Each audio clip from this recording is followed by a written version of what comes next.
All right, everybody. Sorry for the late start. We had a few technical difficulties. So we are here now and we are ready to go. I see you guys are trickling in, so that is great.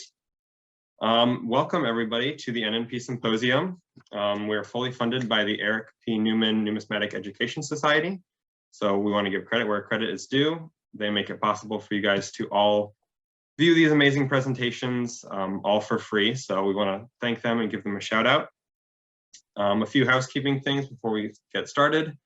This presentation is being recorded, as are all the NNP Symposium presentations. So you will be able to go onto our website and view all of those, watch them if you didn't get to see one or you wanted to watch one again. So those will all be on our website roughly 2 weeks after the symposium. I believe April 25th is the tentative date. So if you follow our social media, we will have more information to you as we know it. So make sure to follow us on social media. And the last thing that I have is if you have any questions throughout the presentation, there is a Q&A button down at the bottom of your screen. Feel free to put all your questions in there and we will have a time for Q&A at the end of the presentation. That is all that I have for housekeeping type stuff. So I will introduce our speaker for the hour. This is Timothy Welo, and he will be talking to us about understanding the new complexities of the numismatic auction market. So Timothy, I will let you go ahead. Thanks so much. Welcome everybody. I don't know how many are here. Basically how I came to this is I studied auctions off and on for about the past 40 years. I'm currently the webmaster and archivist of the International Bond and Share Society. I'm also which is pretty self-explanatory, I'm the advertising manager for the International Banknote Society, which is a fancy way of saying I sell the ads for the journal and take care of that end of that business. And I also wrote a book on the history of worldwide scripophily auctions, which was partially funded by the Newman Foundation, and you can look at it on the Newman Portal. Very few were printed, so it's mostly just a screen.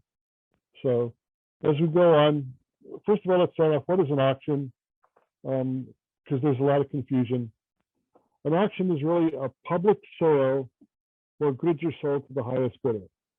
To me, there are other aspects that make an auction what it is. Besides being a public auction, it also makes prices realized available so people know what things were purchased for. And they also list the potential price for an item either one of three ways: as a start price, as a single estimate, or as an estimate range. Many of the auction firms in Europe, especially Germany, Belgium, and other kind of Germanic countries, use a start price, which is basically the reserve price, which they will not sell an item below. So you know where you're starting from. A lot of places will deal with a single estimate or an estimate range and probably have a reserve price, but you don't know what that is. So as you're bidding, you're kind of guessing as to whether you're going to get that or not. And one thing that should be very obvious when you're at an auction, when the auctioneer is asking for bids, if the reserve price is not met, they should say the word pass or sold in, which means it wasn't sold regardless of the bid. There may have been bids, there may not have even been bids. A long time ago, in the good old days, you could go to a coin show, you could look at the lots, you could attend the auction, and they were fast-paced activities. And you would pay, pick up your lots, and go. And sometimes the auctions move so fast they could sell as many as 200 lots an hour, which is a couple of minutes or more. So you had to be on your toes, you had to pay attention. It's not that way anymore, I'm afraid.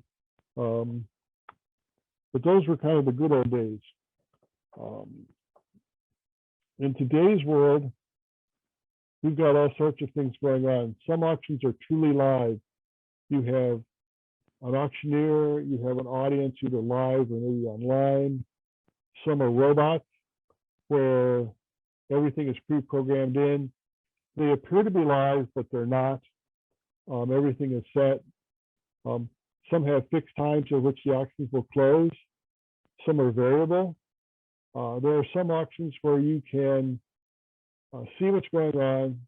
They're robots, and if it says it's going to end at 6:05 for a particular lot, if there are no bids at 6:05 or only one bid at 6:05, it will close that item and go on to the next item. If someone bids at 6:05, that lot may stay open for another 1 minute, 2 minutes, 3 minutes, or even up to 5 minutes for other people to bid on.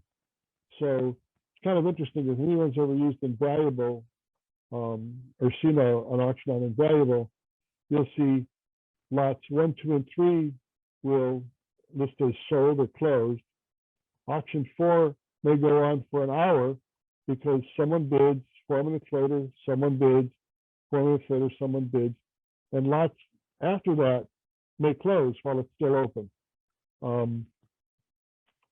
Some of these sites are run by the auction firms themselves. Heritage runs its own site, Spink runs its own site, a lot of which are really third-party firms that really only provide the auction software. And some are customizable, so it looks like the auction firm is doing their own, but they're really just using someone else's software. Some are obviously a third-party software.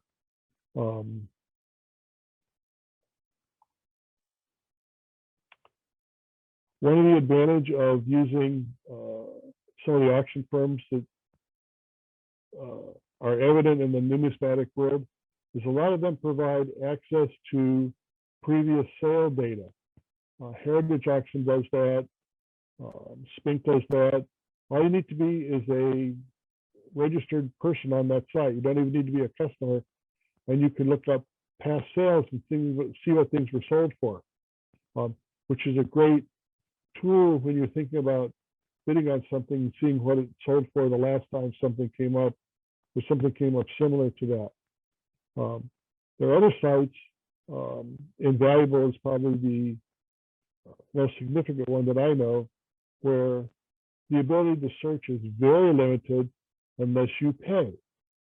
And for Invaluable, if you wish to search their older data, the fees go anywhere from $250 a year, and that only allows you to search back 1 year, or $1,995 a year, and you can search all their data.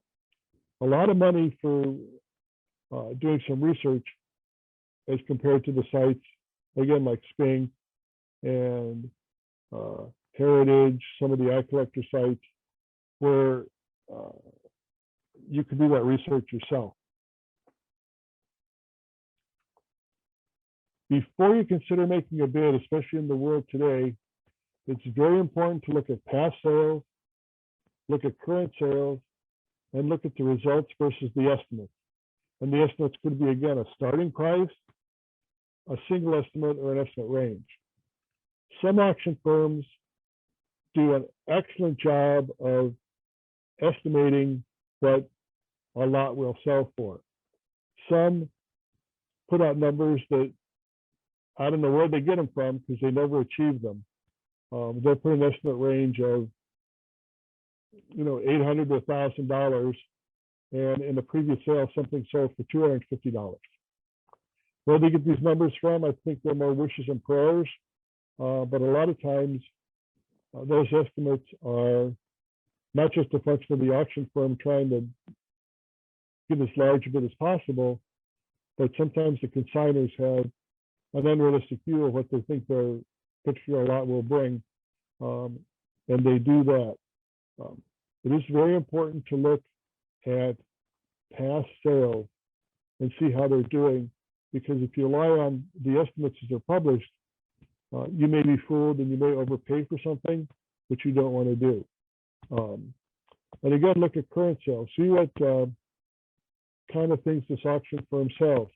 If an auction firm specializes in banknotes, it may not be the best place to buy coins, or it may be a great place to buy coins because they don't price them very well, and you may get some great deals. You never know, but it is important to look to see what you're doing. You also have to be very careful when you look at some of these sites and figure out what the costs are going to be. And that's probably the biggest change in the auction world from what it was 10, 20, 30 years ago. Again, 30 years ago, you went to a coin show, there was an auction there, you bid on something, you might pay a premium of 10%. So your $100 lot cost you $110, and you took your item and you left. In the world today, there's all sorts of costs.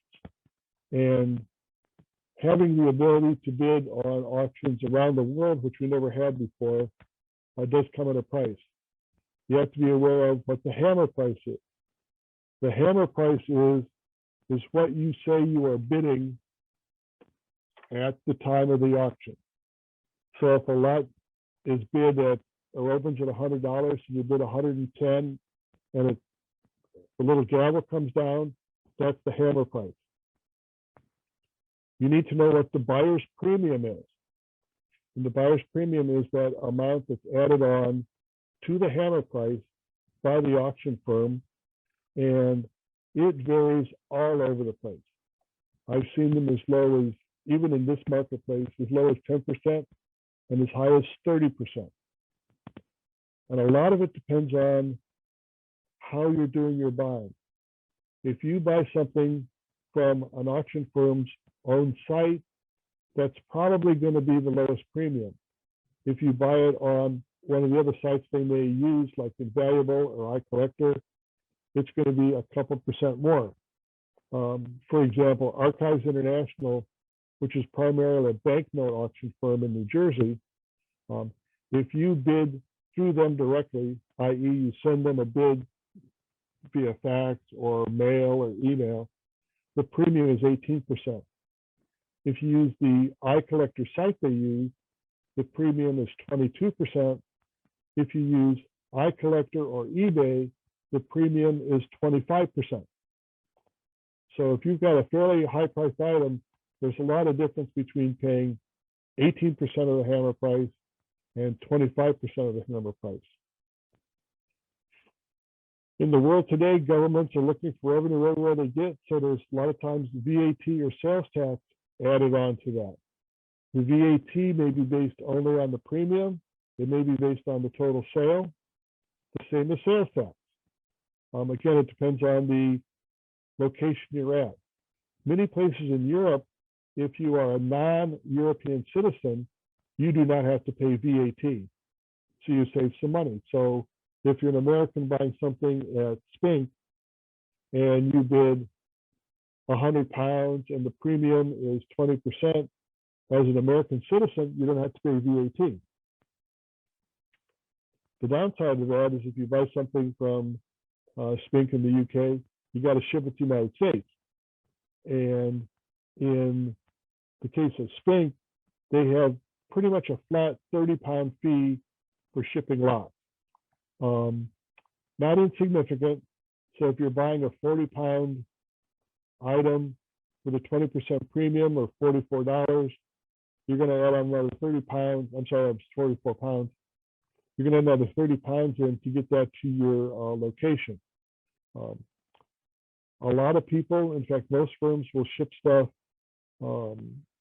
registered or certified or whatever, so there's a guarantee that they have evidence that it's delivered. That protects them from unscrupulous buyers that purchase something and say, I never got it, I'll get my money back. But it does come at a cost, and those costs aren't insignificant.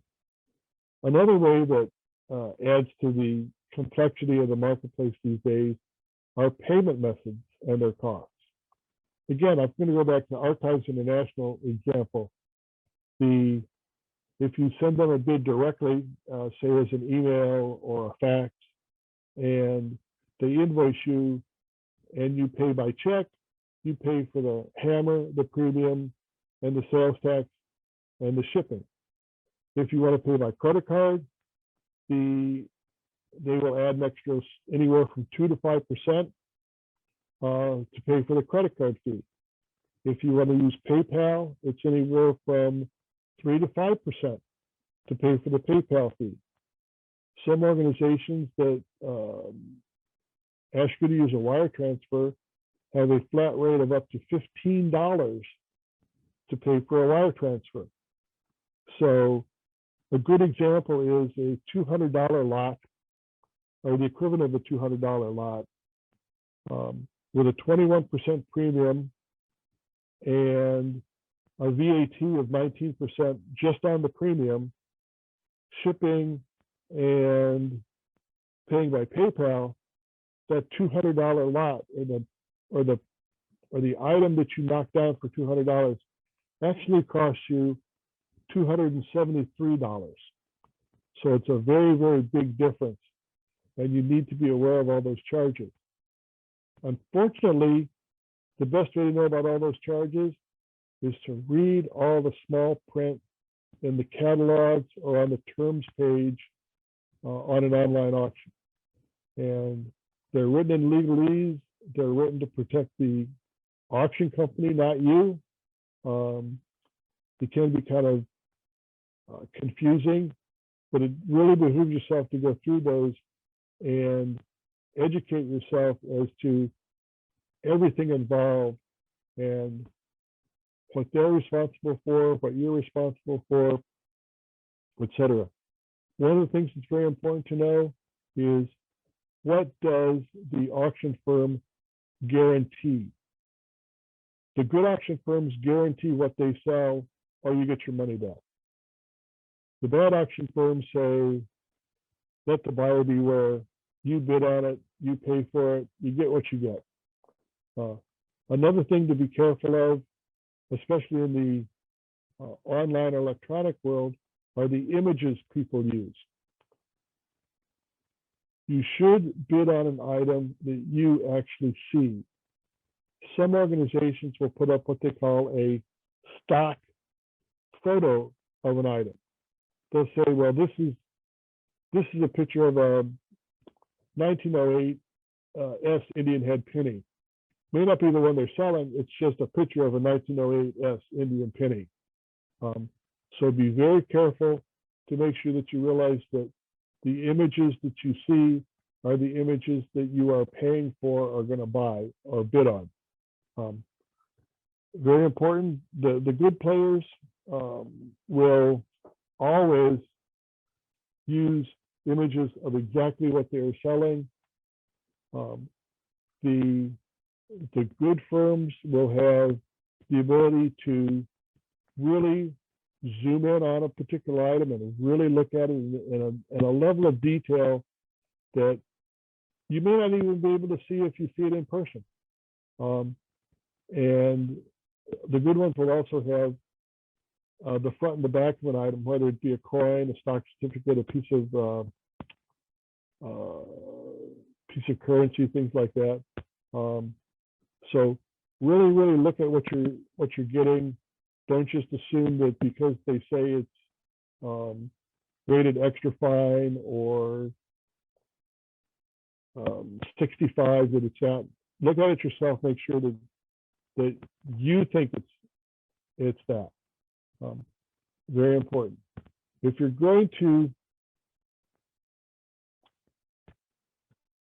go to an auction or participate in an auction, you need to have a plan, and you need to determine what you're going to spend, and you got to consider all those costs.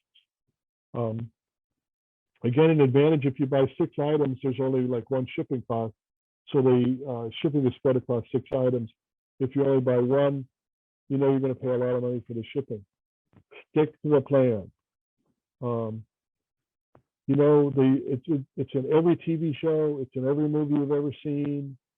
It's you see it on Storage Wars on House and Garden TV, where people get into these bidding wars and their ego gets in the way and they get carried away.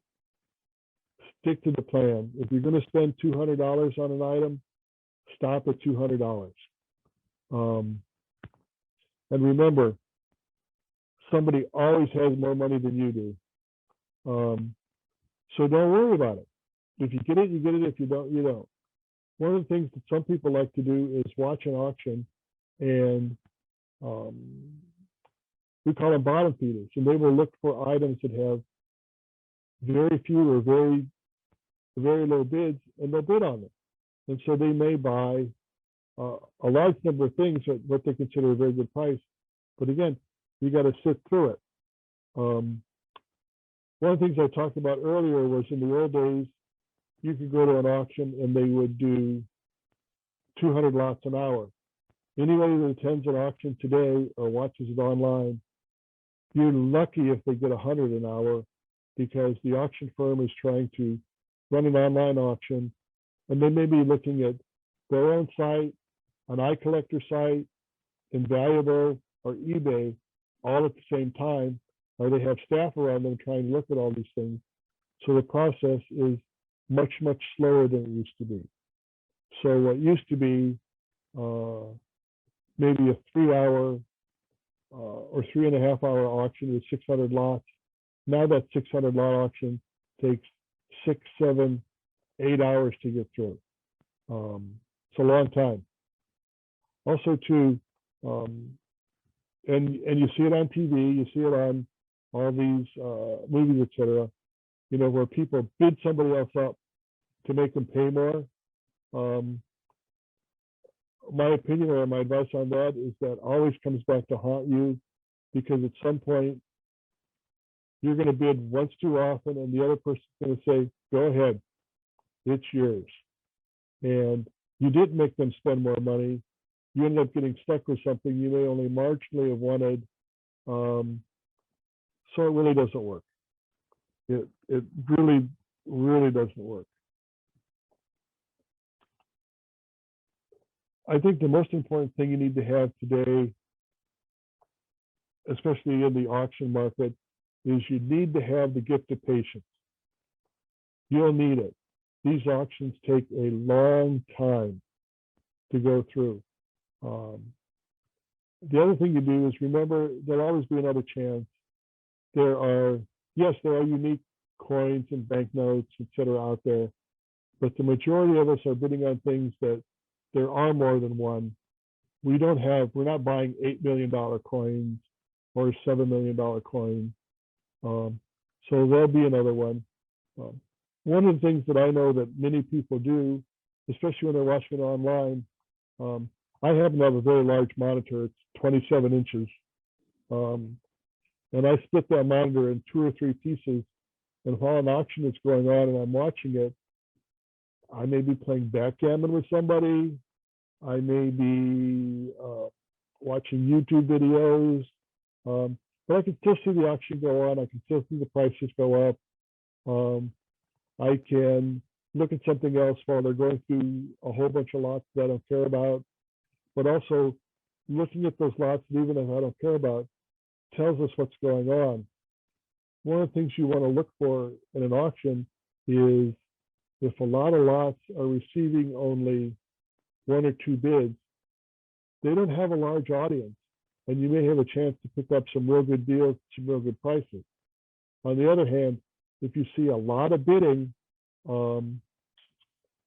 be warned that that's the marketplace that you're in at that particular auction. In the old days, when we all sat in the same room, you could look around and see how many people were bidding all the time, and you could tell if there was only onesies or twosies bidding. With an online world, all you can do is look at the bids that come in and see what happens. Again, you really need the gift of patience in the world today. Those are the most important things I have to say. Again, I would say in conclusion, what you need to do is, unfortunately, it's painful, but read all the text related to an auction.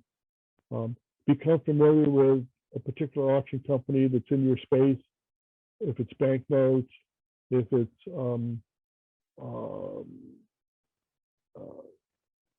antique, old Roman coins. There are firms that specialize in those.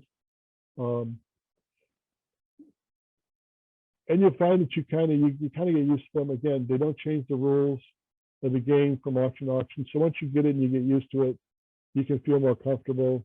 One of the things that I advise people to do is if you're getting at something at auction for the first time, bid on something relatively inexpensive, see how you like doing it.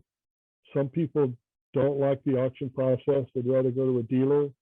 That's okay. Some people love the auction process. They want to see if they get a deal.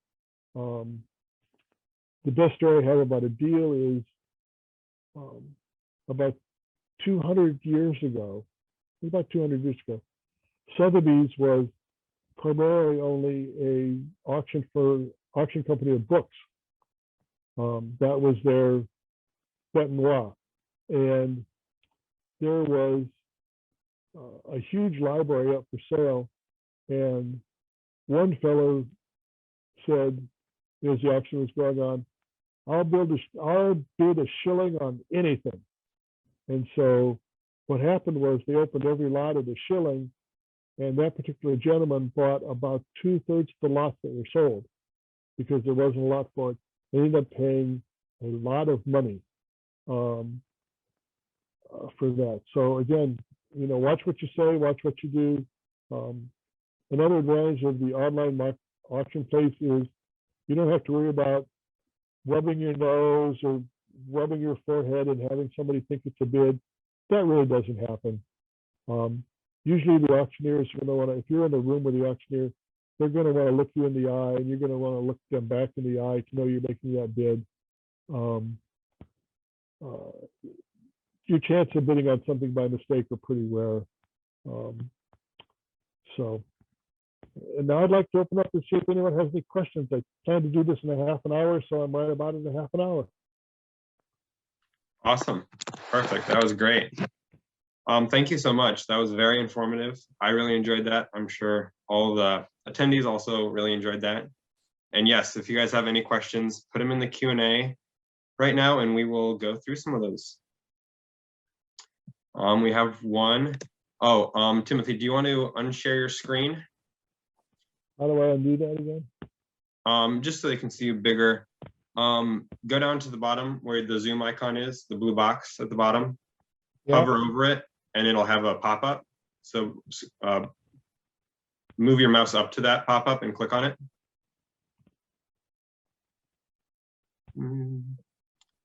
Maybe I can do it manually. I can do it manually. All right. Got it. No, you're good. Technology can be hard sometimes. Oh, yeah. I'm using a different computer because my regular computer doesn't have any sound. Oh, got it. Yeah. First question we have, can you offer any explanation for the moon money secured for gold lots in the latest stacks auction? No. Can you explain it a little more so you get a picture of what they mean? That is all they said. Can you offer any explanation for the moon money secured for gold lots? I think they're talking about the really high prices secured for gold lots in the stacks auction. Well, gold is going up, and that's part of the whole world. So I'm not sure about the moon lots.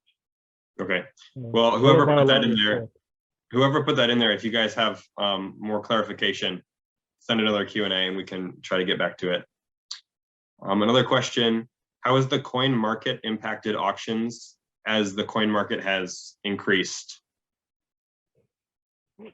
Well, there's more and more auctions. There's more than we've ever had before. So there's more chances to buy, and that's good. Like I said, the downside of it is as the number of auctions have gone up and the various different ways to bid have gone up, the prices have gone up. That's the downside of it. So while we have more availability, I mean, we can get online and we can bid on something at Spain for Dorotheum or Clunker, which are great European firms, which we might have been able to do before if we got the catalog in time, faxed or phoned in a bid. That's great, but you got to pay for it. Yeah, that's true. Another question, when do you do a split bid? A split bid, I think what you mean is a half bid. Okay. A split bid is when, if you're in a situation where the bidding increment is say $100, and you're bidding 100, 200, 300, 400, a split bid would be where you go 350. Because you don't want to do the full increment of $100 when you think you can get it for just $50 more. You do that when the bidding slows down, but many of the online auctions, because they cannot handle a split bid, don't allow that anymore. Okay. I mean, it was very common in live auctions. And one of the things that live auctions used to do, especially in the old days, is if you were a bidder, they would let you only do a split bid once. You know, so that some cheap ass guy like me didn't keep saying, well, 200, 250. Well, the increment is 100. Well, I'll give you 50, you know, and you keep doing that, you know, and the auction companies hate it because it slows down the process. And again, most of the electronic platforms cannot handle a split bid. Okay. There's another question. Do you use auction sniping for eBay auctions? No. I don't really consider eBay so much an auction firm as a flea market. And again, the good auction firms, a lot of them will allow you to, will keep a lot auction open as long as it's being bid. If you see on anything on Invaluable, it will do that. And a lot can stay open, even if the auction supposedly closes at 6, it can still be open at 9, 10 o'clock at night if somebody's bidding every 5 minutes. Okay. So I don't bother with that. I have a plan. If I'm going to bid on something, I have a plan. I stick to the plan. That's it. Okay. How many years does a good auction house guarantee a coin or a medal for authenticity? Usually only about a year. They're not going to go much beyond that. You know, Okay. if you think you have a problem, you need to contact them. The sooner, the better. The longer you go on, the harder the fight's going to be to get them to take it back. Yeah. Do major auction houses make deals with favored buyers to lower auction premiums that they have to pay? No. What they do is the premiums, because they're published, they pretty well stick to them. Where the auction companies deal is with consigners. You notice that you'll see in a lot of auction catalogs, they'll say, well, to consign with us, the consigner fee is 10%, which means 10% of that hammer price goes to the auction firm. And so, but what some auction firms do is the more you consign, the less money they take from you. For example, I think on Sotheby's, if you consign $1 million worth of materials to Sotheby's, you get the entire hammer price on all your lots. And sometimes, and Sotheby's and Christie's have both been known to do this, is that for a very, very high ticket item, and probably that gold Farouk double eagle was included in this, they'll actually give the consigner part of the premium price to get that lot for the auction. That's where the real competition goes on and where the deals are made. In terms of the premiums, they pretty well stick to those. I don't know of anyone that's ever gone off the premium. Okay. They charge less. Yeah. Another one, do sellers indirectly pay the buyer fee because the buyer bids less for the item itself?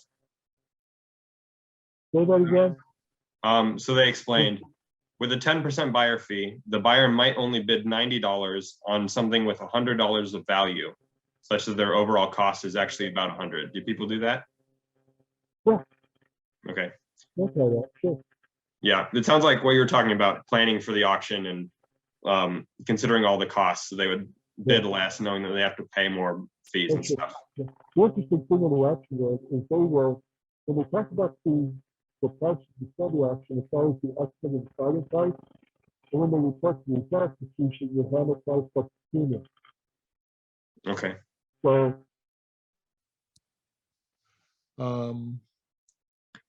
It says, Yeah. is my audio working? Yeah, sometimes it's a little fuzzy, but it was pretty good right there. Yeah, I think my earbuds just died. Okay, So, yeah.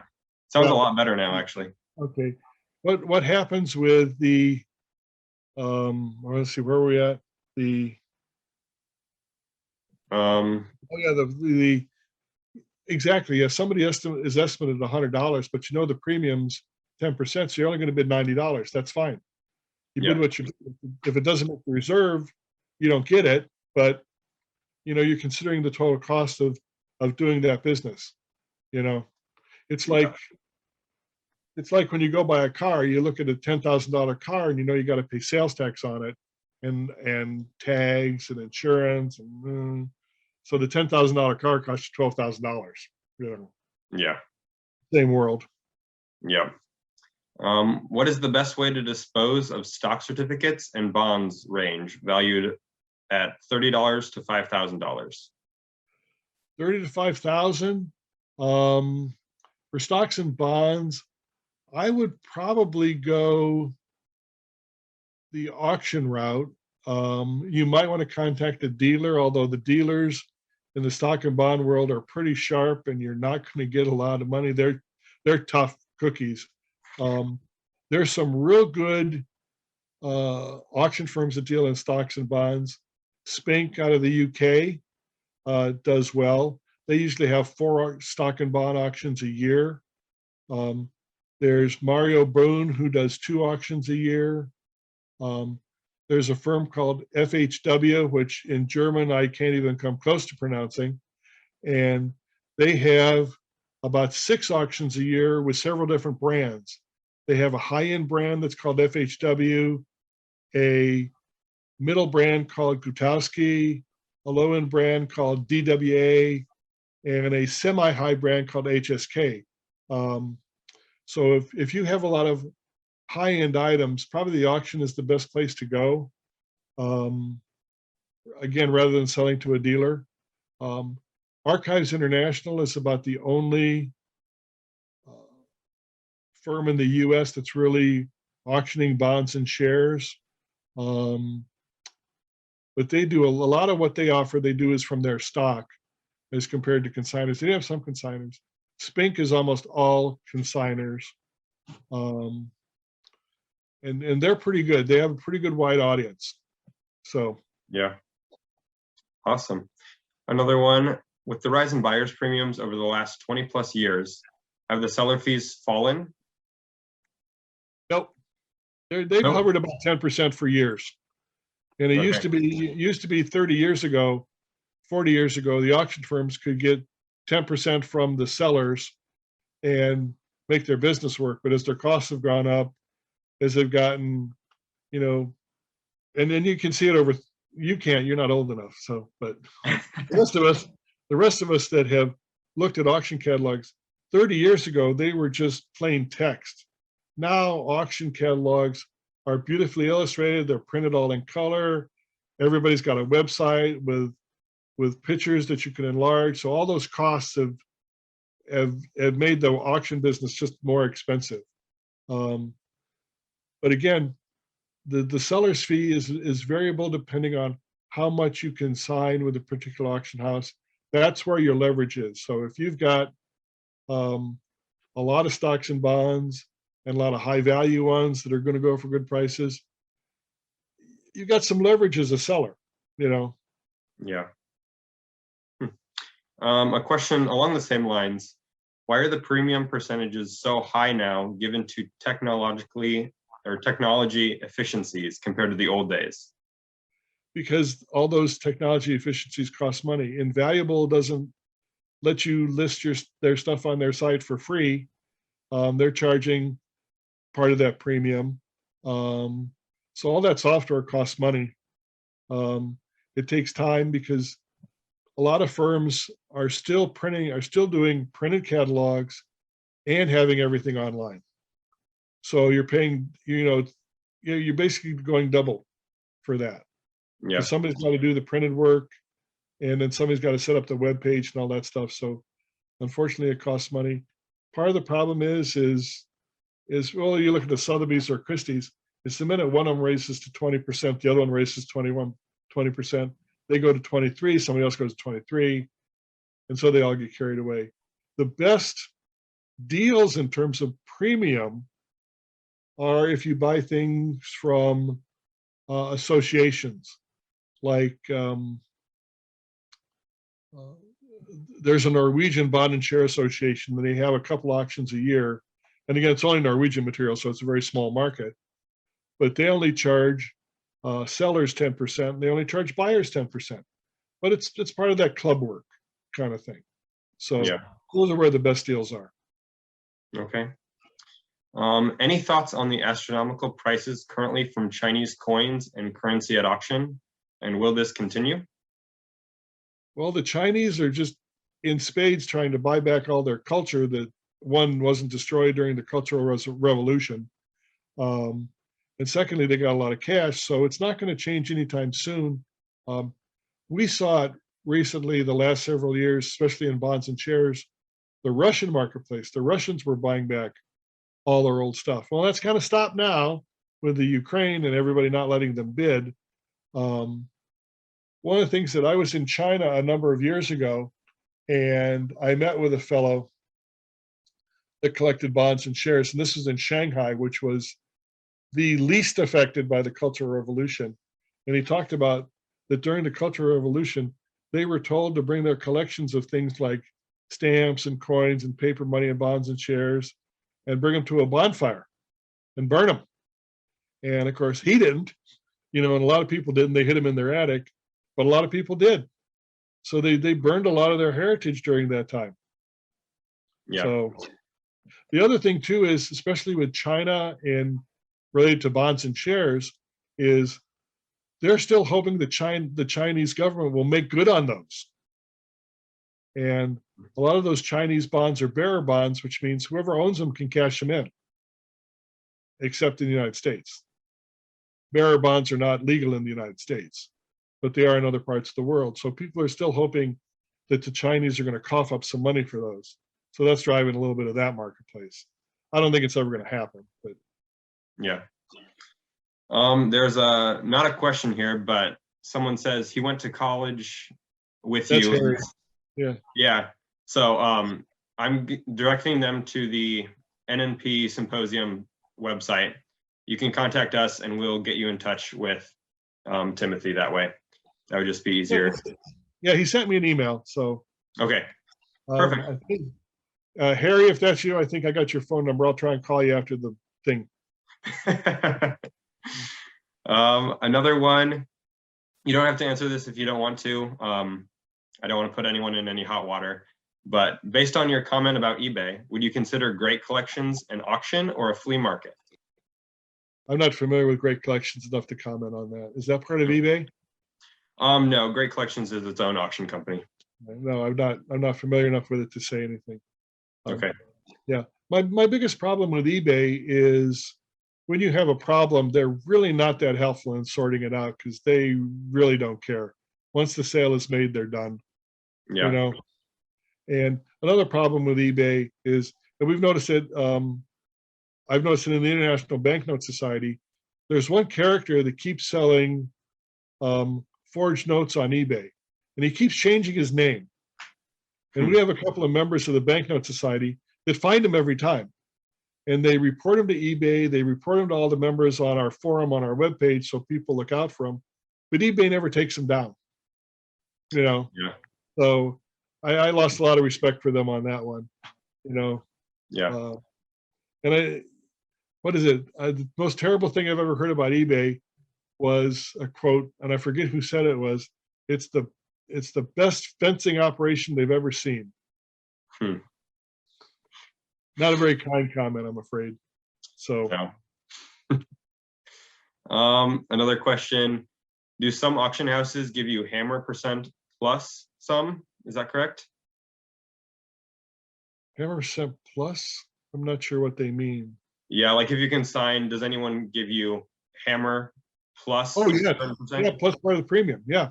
Okay. Sotheby's will do that. If you're selling a $40 million Monet, Sotheby's will give you the hammer plus part of the premium just to get that lot.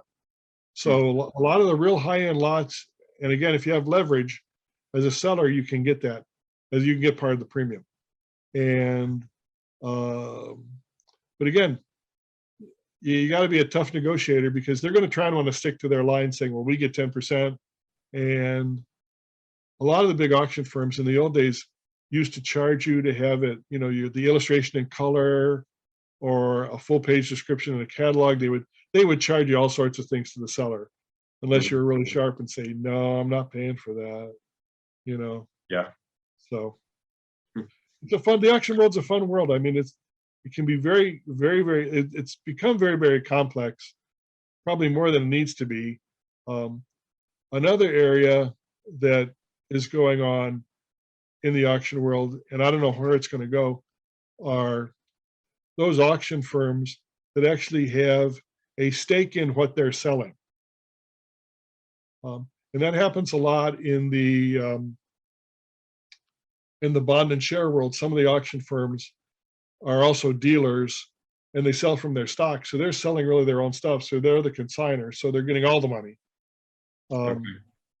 That happens in the art world, the Sotheby Christie world. There have been proposals in New York State that if an auction firm has a stake in what they're selling, it has to be noted in the catalog. That law has not been passed yet, but that would be interesting if it did. Yeah. And that would also include auction firms that offer a guarantee. For example, when somebody was selling that Farouk $20 double eagle, Sotheby's probably guaranteed a minimum that it would be sold for. And it works like this: Sotheby's, I can sign this one-of-a-kind double eagle because I'm the owner and I'm rich, I wish. And I say, I want at least 8 million for that. And Sotheby's will say, I'll guarantee 8 million. So if it sells for less than 8 million, you'll still get 8 million.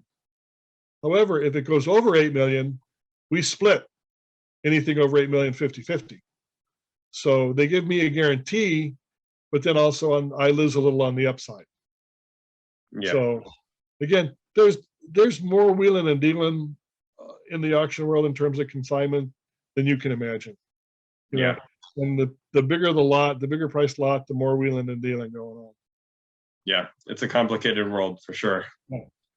For major auction houses that are also dealers, do they often buy at their own auctions and in effect compete with their own auction customers? They shouldn't, but they do.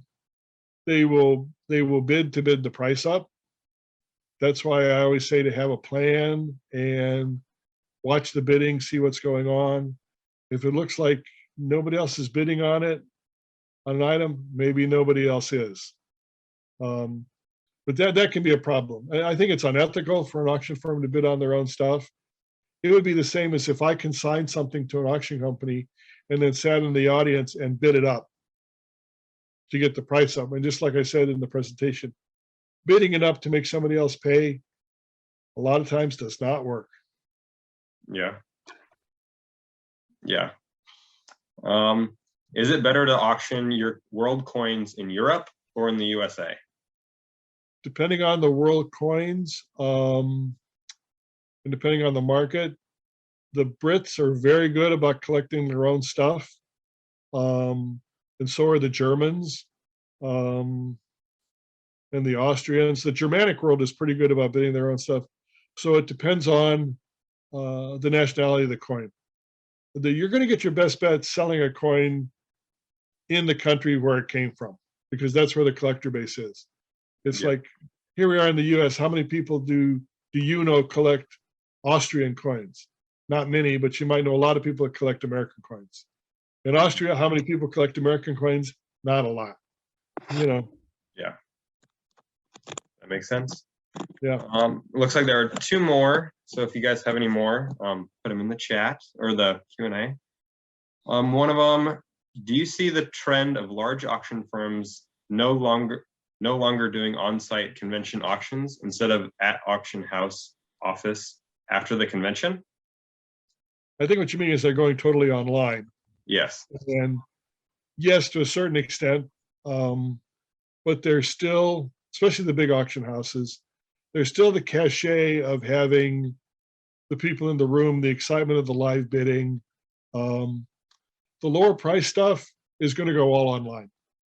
It just doesn't work to rent, especially if an auction company has to rent a room. Like if you most coin auctions that occur in shows, the auction company has to rent that space at the venue. You know, they rent the ballroom or some other meeting room for that auction. That costs a lot of money. So if you can do it all online, it's cheaper. But there's still that excitement about, you know, the live auction and having everybody in the room and things like that. Heritage is a good example. They have a lot of live auctions. They have live online auctions. They have fixed online auctions like eBay. Depends on the value and the show. You know, if you look at the New York coin show in January, there's like 8 or 9 auctions and they're all live. And it's a big venue for ancients for live auctions. So there's a lot of activity around that. And others not so much. Yeah. What is the best way to auction exnomia material? I don't know what that is. Exnomia? Exnomia? I've never had to say that word out loud. It's like stuff in numismatics that's not actual coins, kind of like metals and stuff like that. Metals and things like that. Again, there's some firms that specialize in metals. An auction house called Bonhams in the UK, which they have offices in the US, but in the UK, Bonhams has at least 2 or 3 auctions a year that are mostly metals. It'll be metals, some coins, some paper money, and maybe a stock certificate, but it's a lot of metals. Spink has auctions specifically for metals, and I'm talking military, in this case, military metals. But there are other places that have auctions that specialize in, you know, metals like award medals, like if you get the, you know, the 30-year medal for your company instead of a watch, you know, that kind of thing. Yeah, they're specialized auctions in that. You just have to find them, you know. And again, that's the place to go, you know. Yeah. So, and if an auction firm bids on a coin that they own, they will not have to pay the buyer's premium or the seller's fee. So there's no downside. Is that true? True, it's no downsides for them. But again, if they're bidding it just to bid up the auction price, their chances are they're making nothing if they bid it up and nobody else bids against them. So they don't have any cost, but then again, they don't have any revenue either.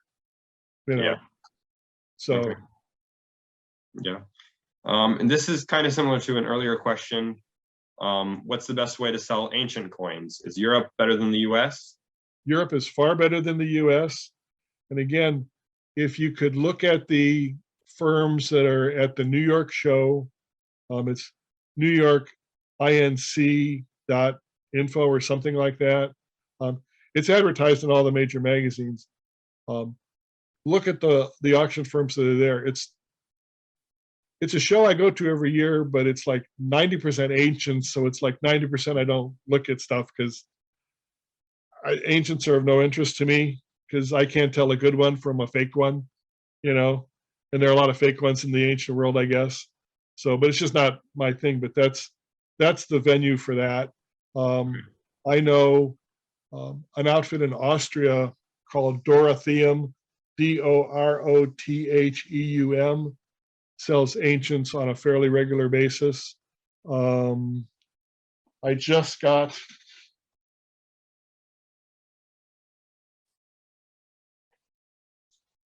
this today. It's an auction firm that's 50 years old called Kunkar. They sell ancients. This is like their "We've been in business 50 years, look at how great we are" book, which they sent me gratis, so I give them a nice plug. I did that because I wanted to see how they reported auction sales. So yeah, definitely I think Europe's a better spot for ancients than the US. I don't know that many ancients collectors in the US personally. Yeah. Are there any downfalls of US buyers bidding with European auction houses? The cost. You know, oh, another thing I forgot to mention on the cost, I forgot about that, shame on me, is if you use a credit card to pay for it, sometimes your bank will charge you a fee for buying something overseas in a different currency. So that may add another couple percent to it. Yeah. Yeah. Now, a lot of companies, I bank with Chase, and they claim I can do a wire transfer myself for no extra charge. I've never tried it, but I believe them, you know. So if I were going to buy something in Europe, I would try and do the wire transfer myself because I don't pay anything for the wire transfer. Wire transfers are very common in Europe, so they're used to receiving money that way. So that would save you a few dollars, and the shipping. The other one is the shipping. And the other problem too is customs. What do they put on the outside of the box in terms of a estimated value of what they're shipping?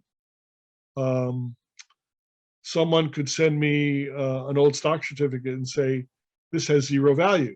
And technically that's correct. It has zero value as a financial instrument. Maybe worth a lot to me as a collectible instrument, but as a, you know, and custom does have the right to open anything they want. And I had an outfit in Poland published 2 books 3 times as thick as that book I just showed you on Polish bonds and shares. Who knew there were so many? And it took forever and a day to get here. And when it got here, it looked like customs had taken a chainsaw to the package and opened it up. The good news is the books were entirely perfectly fine, you know, but I mean, it literally looked like they opened it with a chainsaw at the end, and they can do that.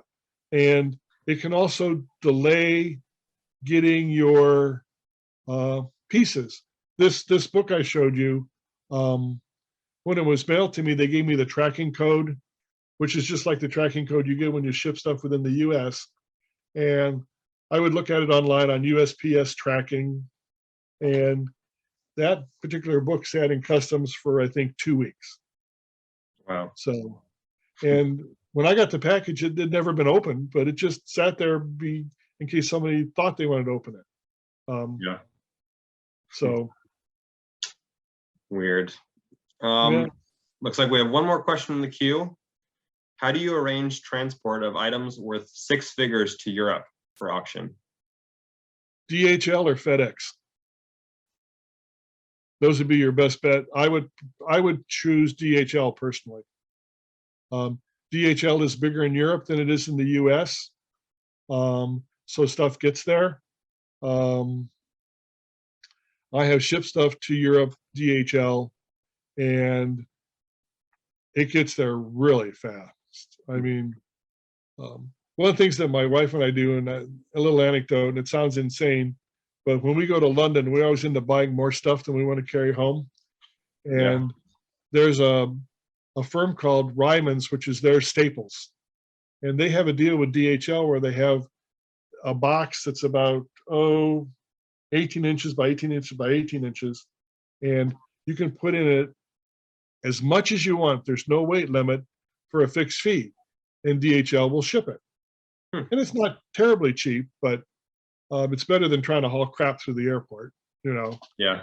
And my problem is 1 year I'd gotten a bunch of old auction catalogs that I wanted for my collection, and I did that, and I wrote on the outside of the DHL box, don't deliver until Friday, November 3rd, or whatever date was.